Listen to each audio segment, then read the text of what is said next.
Rapaz, você tem que pagar o tal do seguro com cartão e tal, ele deve estar pagando aí uns 40 e pouco por dia. E a quilometragem também. É o Bispo Alessandro.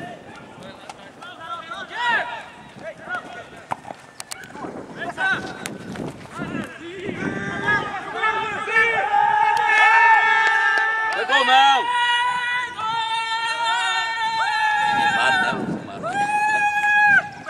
Valeu não aí!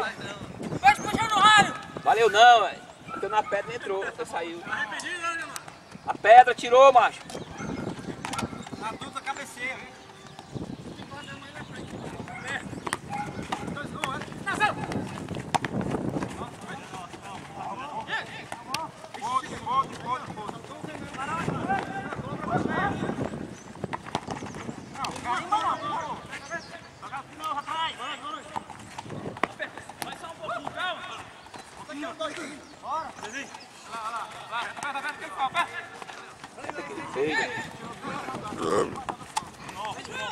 Bota essa bola no chão, bota essa bola no chão.